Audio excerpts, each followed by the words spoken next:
वालेकुम नाजरीन, सागर Ali YouTube channel में खुशामदीद।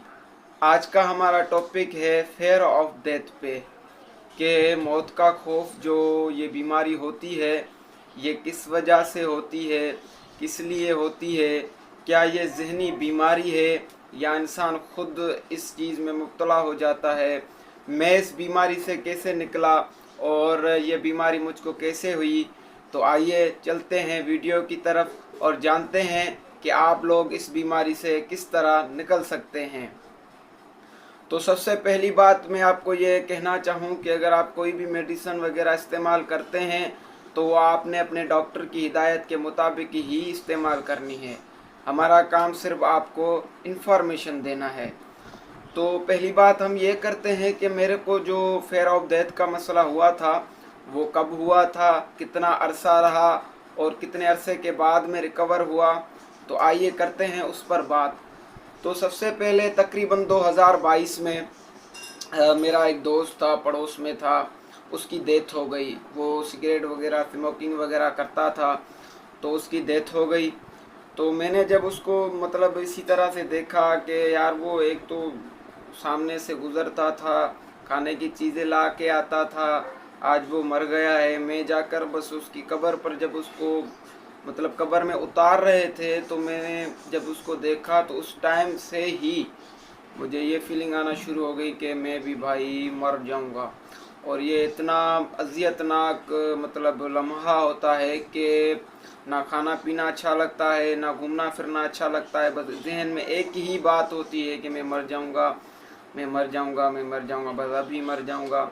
और डराने डराने ख्वाब आना, उसके साथ पैनिक अटैक्स होना, खौफ की शिद्दत बढ़ जाना। तो दोस्तों ये मेरे साथ कैफियत रही। उसके बाद तकरीबन 6 से 8 महीने मैं इस बीमारी में मुब्तला रहा। और उसके बाद जो है कुछ अरसे के बाद जो है मैंने साइकाट्रिक डॉक्टर के पास जाने का इरादा किया और अपनी ज़हनी बीमारी का इलाज करने के लिए। तो वहाँ पर जैसे ही मैं हॉस्पिटल में पहुँचा, उनसे मैंने डॉक्टर साहब से मैंने ये बात की कि सर मुझे जो है ये फीलिंग्स आ रही है, 8 से 9 महीने हो चुके हैं, मेरा खाना पीना जो है वो जहर लगा पड़ा हुआ है।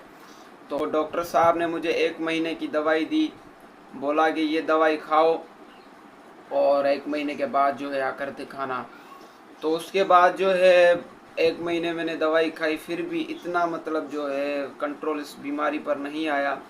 तो असल दोस्तों मैं एक बात आपको बताता चलूँ कि ये हवाई चीज़ों की वजह से भी मामलात हो सकते हैं।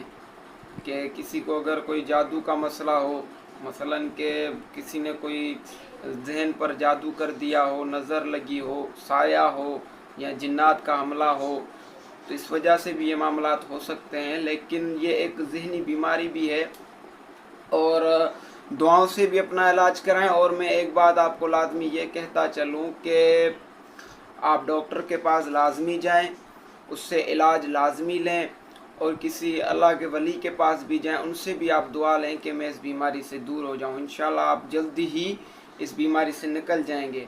अब मैं अपनी हिस्ट्री आपको बताता हूं कि मैं इस बीमारी से किस तरह निकला और किस तरह ठीक हुआ। अल्लाह पाक ने मुझे सेहत दी, आज मैं माशाल्लाह बिल्कुल ठीक हूँ।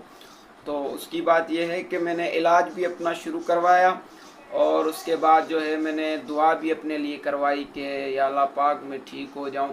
तो आपने भी यही करना है, इलाज अपना करवाना है, दुआ भी करवानी है। अव्वल तो दुआ है, क्योंकि बीमारी आती भी रब की तरफ से है, जाती भी रब की तरफ से है। तो अपना ईमान मजबूत रखें। और इससे निकलने का एक और मैं आपको एक बात कहना चाहूँगा कि देखें कुरान पाक में लिखा हुआ है कुल्लु नफ्सिन ज़ाइक़तुल मौत, हर नफ्स को मौत का मज़ा चखना है। तो भाई मरना वैसे भी है, खौफ रखना है, अल्लाह का खौफ रखें, तौबा करें, नेक अमाल करें, तो आपका ये खौफ इंशाल्लाह निकल जाएगा। तो मिलते हैं नेक्स्ट वीडियो में, तब तक के लिए अल्लाह हाफिज़। हमारे चैनल को ज़्यादा से ज़्यादा उन पेशेंटों के पास भी ज़रूर भेजिएगा कि जो इन बीमारियों में मुब्तला हैं। खुदा हाफिज़।